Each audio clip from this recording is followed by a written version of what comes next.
நம்ம தெய்வம் எந்த ஒரு விஷயத்தை ஏற்படுத்தி வச்சிருந்தாலும் அது நம்முடைய நன்மைக்காக தான் அப்படின்னு நம்ம நிச்சயமாக நம்பணும். இந்த வணக்க முறைகள் தெய்வம் எடுத்து வச்சுருக்காங்களே, அது இவ்வளோ நாள் நம்ம ஒரு கோணத்தில் பார்த்துக்கிட்டு இருந்தோம். இந்த வாக்கியத்தை படித்ததுக்கப்புறம் தான் அது எவ்வளோ பெரிய நன்மையான விஷயம்னு நமக்கு தெரிய வருது. இப்போ உதாரணத்துக்கு மாலை 6 மணி வணக்கத்தை வச்சுக்கோங்களேன். ஏதாச்சும் ஒரு வேலையில் இருப்போம், நகரடித்த உடனே ஆலயத்துக்கு ஓடியாருவோம். அல்லது நம்ம விடுதியிலேயே இருப்போம், நகரடித்த உடனே வெளியில் வந்து நின்று வணக்கம் பண்ணிவிட்டு திருப்பி வந்து விடுதிக்குள்ளே போய் நம்ம என்ன வேலையை பார்த்துட்டு இருந்தோமோ அதையே தொடர ஆரம்பிச்சிருவோம். ஆனால் தெய்வம் இதை என்ன சொல்கிறாங்கன்னா, நிச்சயமாக ஆலயத்தில் வந்து தான் வணக்கம் பண்ணணும்னு தெய்வம் வேதத்தில் குறிப்பிட்டு காட்டுறாங்க. இதுக்கு என்ன காரணம் சொல்கிறாங்கன்னா, உன்னுடைய மனமானது பல கோடி கண்களாக, பல கோடி காதுகளாக, பல கோடி வாய்களாக, பல கோடி கைகள் கொண்ட ஒரு உருவமாக உனக்குள்ளே இருக்குது.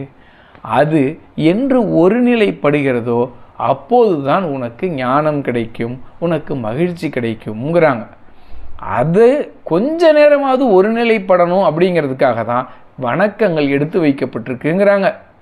அனுஷ்டானங்கள், தீர்த்தங்கள், யாத்திரைகள், இந்த உலகத்தில் தெய்வீகத்துக்காக எது எடுத்து வைக்கப்பட்டிருந்தாலும் உன் மனம் அந்த சமயத்தில் கொஞ்ச நேரம் ஒன்றாக மாறி நிற்கிதுங்கிறாங்க. இது எவ்வளோ பெரிய உண்மை நீங்கள் கவனித்து பாருங்கள். இப்போ மாலை 6 மணி வணக்கம்னு வச்சுக்கோமே, ஒரு 5:30 மணிக்கு மணி அடிக்கிறாங்க. நம்ம மணி அடித்த உடனே போய் ஆலயத்தில் அமர்ந்திருக்கும் பொழுது அந்த எண்ணம் எவ்வளோ தூரம் நமக்கு அமைதி அடையுது. எந்த சிந்தனையும் இருக்காது. முன்பாட்டு பாடுவாங்க, நம்ம பின்பாட்டு வாங்கி பாடுவோம். அப்போ என்ன ஆகுது? மனம் அமைதி அடையுது, உடலுக்கு நன்மை பிறக்குது. அதன் பிறகு வணக்கம் பண்ணுறோம், அதன் பிறகு வாக்கியம் கேட்குறோம்.